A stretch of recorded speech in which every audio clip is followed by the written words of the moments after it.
everyone. For those that don't know me, my name is Terry Lavalette, and I'm a member of St. Mary's, but also of our Knights of Columbus Council here, 1124. Thank you so much for joining today, the Knights of Columbus Distinguished Service Award. This award is to posthumously recognize and celebrate our dear friend and brother who is today with us in our hearts and our thoughts, our beloved brother, Gerard Curtin. Our council initiated the Distinguished Service Awards back in 2018 with the goal of offering a humble tribute to those Knights of Columbus brothers who ceaselessly demonstrated selfless charitable works in support of the church, their family, our parish community, and more broadly, God's children in whatever their circumstance. Before speaking a little bit more about Gerard, I just wanted to give some background on the Knights of Columbus very, very briefly here. The Knights of Columbus is a global fraternal Catholic organization of men, having been established in 1882 by Father Michael J. McGivney, now comprised of roughly 1.9 million members worldwide. Our council is an older council, having been established in 1906. Yes, a council with we have 117 years of history in our council. Our Lindsay Council has more than 100 members, and I know that I've mentioned this statistic before at other service award events, but I would like to mention it again because I find it incredible.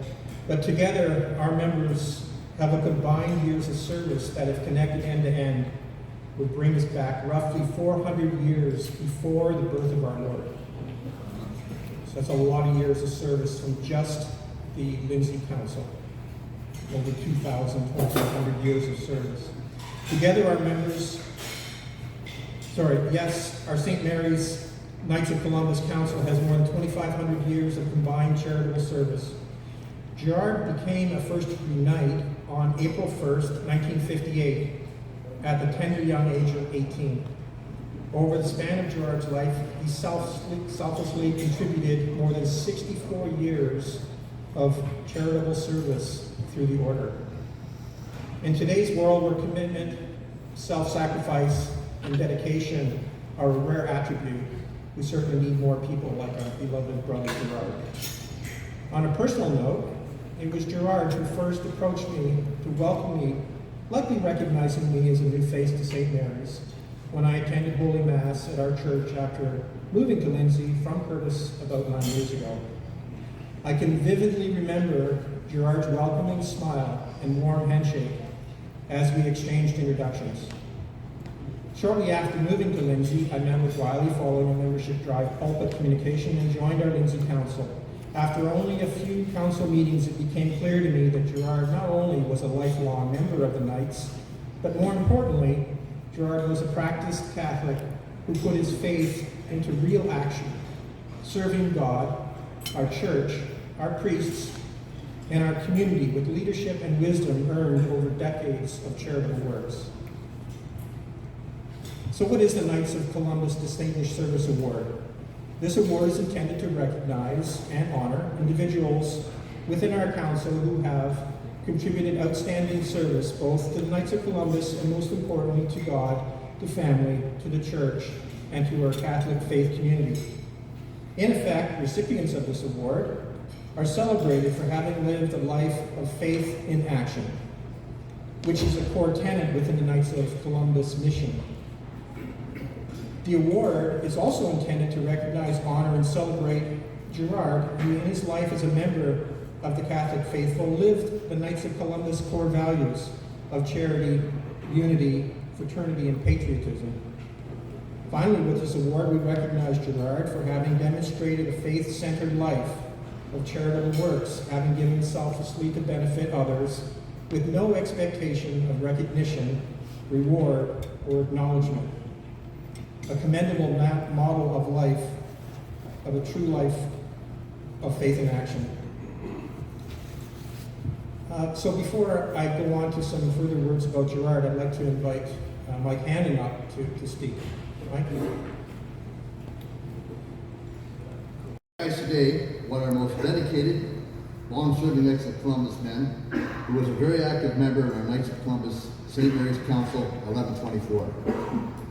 As just stated, his service began in 1958 when he became a member of the Columbian Squires, and he carried on from there to join the Knights of Columbus.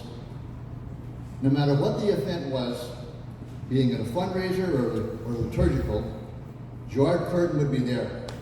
You could just count on him showing up to help. The man never stopped giving of himself to help others. And little wonder why, because he grew up in the same way his father lived, with his life setting that example for his children. Like his father, Gerard was incredibly kind to people and was genuine kindness, not merely lip service.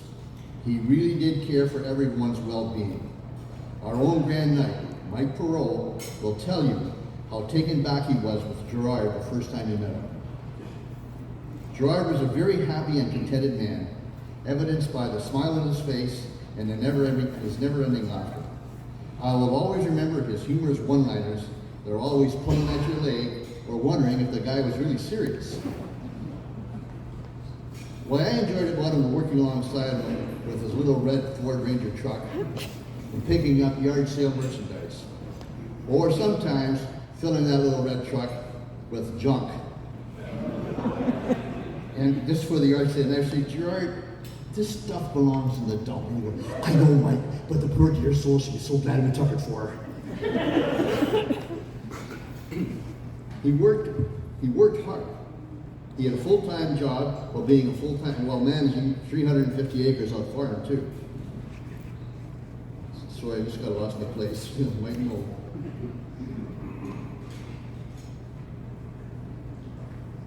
He was okay. With the Knights of Columbus, he assisted for the Dinner of the Blind and other duties, including the yard sale. And then with the Knights, alongside the Dinner of the Blind and other duties, including St. Mary's Cemetery. He was a board member and he would even drive food and clothing to Toronto Warehouse for the Canadian Food for Children. And he went where that organization delivers to the most poorest of the countries. Even when spending winters in Florida, he and Andrea would volunteer at St. Vincent de Paul Society, picking up merchandise and helping to sell furniture. He lived a life the way God intends us to live a life, showing kindness and compassion to everyone who asks, as Christ directed us. He was a faithful servant right into his 80s. Gerard was very interested in genealogy and attended Curtin reunions. He was asked by one of his many cousins to do a bio in 2007. So I think this reunion was going to be in Peterborough, and Gerard was probably heading up and organizing it. So he did this bio, and I'm going to read that now because I think it's very fitting that, although he's passed on, these are his words. In the early 2000s, I was contacted and asked to do a bio, but being a Canuck, I found out uncomfortable talking about myself. I guess it's a Canadian trait. Anyway, here goes. I was born in 1939 to Claire and Madeline Letty, and was the eldest of 6 children, 3 boys and 3 girls. We were raised in a 2-story log house built by my grandfather on our mother's side and his brothers in 1858. The house is located in the farm just west of Lindsay, and it was taken from Crown land in 1831 by his great-great-grandfather. It still remains part of the farm operation. I've been engaged in mixed farming my entire life with my father and purchasing the operation from him many years ago. The business consists of cattle, cow-calf finish, swine, cash crops including wheat, corn, soybeans, canola, and hay. Other work-related endeavors included harvest excursions to Western Canada, building a bridge in the 1950s. Now the bridge he's speaking about there is the bridge that crosses Highway 7. And while he was building that bridge in the winter, the ice on the river, he fell off the bridge and broke his leg. Yeah, now we got to work. So, so I looked up and lose my place again. He was an industrial foreman with Unoil Limited in the 1960s and 70s, crop insurance agent for Victoria County in the 1880s and 90s. And Andrea said he took on these extra jobs because back in the day, just farming only was a tough go. You may not make enough money in your farm. In 1960, I met the love of my life, Andrea Cote, and my dream came true when she agreed to marry me in 1962. Together we have been blessed with 5 children, 3 daughters and 2 sons, and they have thrilled us with 8 grandchildren to date. So I'll update that. They have 11 grandchildren now, one great grandchild with another one on the way. 3 years ago, our second son, Mark, and his family decided to return to the farm, and he's now taken over the operation. He told me he wanted to raise his 2 sons in the same rural area and have them play sports and hockey just as his brothers did. By returning, it allows Andrea and I to follow her retirement to pursue our dreams with some travel included. Last winter, we were fortunate enough to spend 5 weeks in Portugal. And this winter, we plan to spend some time in Spain. So this was written at the time of 2007. Throughout the years, I have volunteered with a number of farm organizations, and presently I'm involved myself with fraternal and church activities. I am Deputy Grand Knight, St. Mary's Cemetery Board. I am a member of the St. Mary's Church Restoration Fund, and he was also Grand Knight as well. Although always intrigued with family ancestral tales, our interest in genealogy became very well about 15 years ago. At that time, Andrea began to search of her families who found from France to Quebec in 1635. At present, we have documented her father's and mother's genealogy all the way back to France, prior to their arrival to Quebec. Our involvement with the Curtin clan began while surfing on the net, and I came across Neil Curtin's website inviting people to this first gathering. Having never been to Boston and needing a holiday, off we went, not knowing what to expect. Boy, were we impressed, meeting the Curtins from hither, thither, and yon, in the U.S., and herself, Margaret Curtin, from Australia. We were also delighted to attend subsequent gatherings, except for the one to Ireland, where our purchase tickets were denied because of mad cow disease that year. In '99, just prior to going to Boston, we attended a Curtin family reunion that was hosted by a cousin by Kathy Breton, my cousin. The reunion was well attended by relatives from all over, and meeting new relatives for the first time. So Gerard and Andrea were able to celebrate 60 years of marriage together. And their children, I'll just name off their children, was Julie, Michael, Lisa, Mark, and Jeanette. Thank you.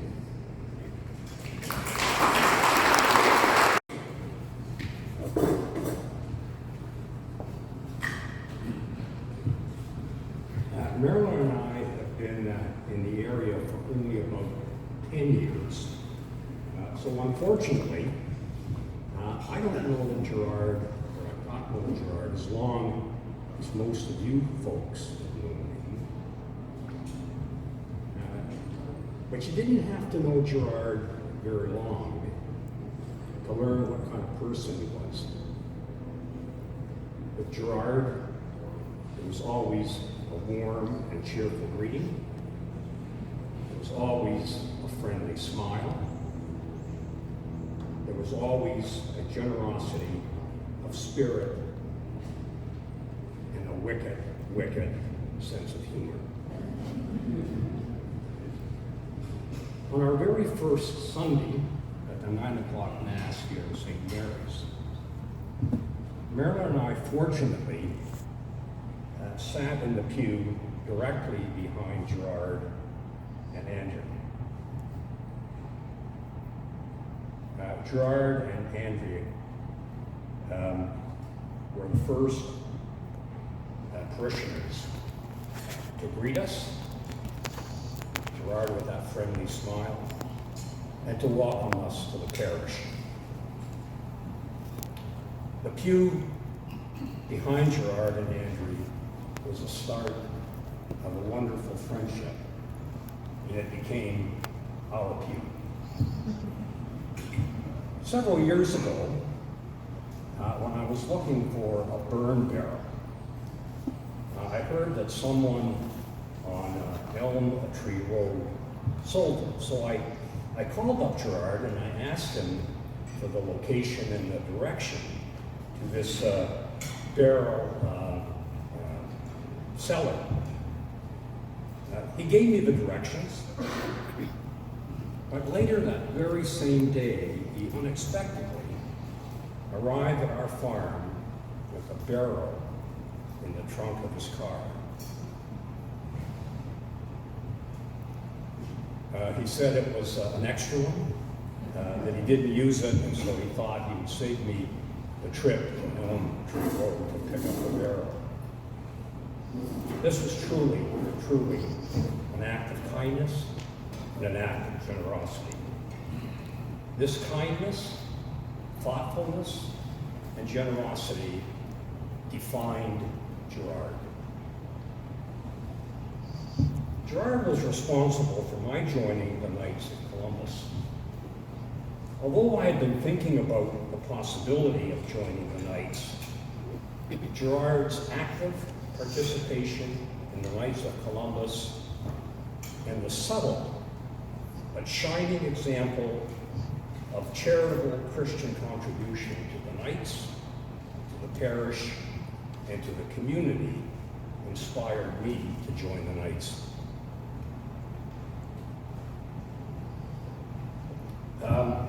An example of that thoughtfulness, generosity, and friendliness was demonstrated to me at the very first meeting of the Knights that I attended. It just happened to be my birthday. Well, Gerard knew that. And guess what? He brought a birthday cake to the meeting. And that was Gerard. Gerard was the epitome of a knight. He had numerous knightly virtues. He was kind, he was generous, he was courageous, he was wise, he was optimistic, he had faith, he inspired others, and he was noble.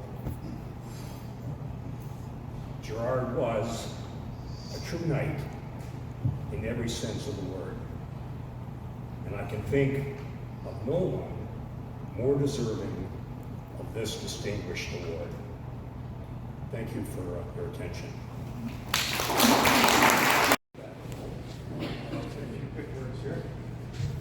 Andre, on behalf of all the members of the St. Mary's Knights of Columbus Council, we express our sincerest appreciation and recognition of Gerard's 64 years of distinguished charitable service.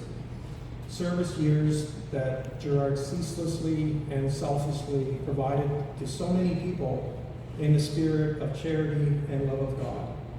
Please accept this award on behalf of Gerard with our gratitude for the inspirational service that Gerard provided to all of us. Thank you.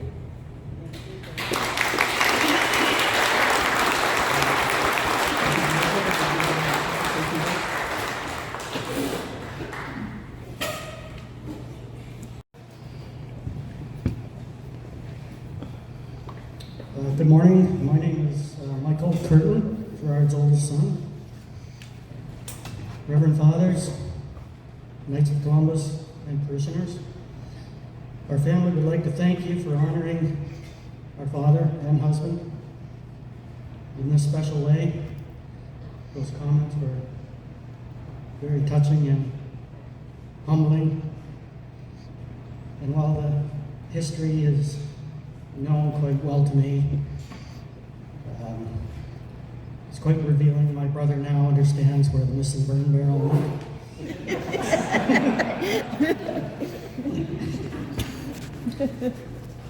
Gerard always loved and enjoyed and was honored to be a knight and helping out in the parish community in any way that he could. I want to thank you all for coming this afternoon and helping to celebrate. We appreciate your time and efforts and in making this day possible. Thank you.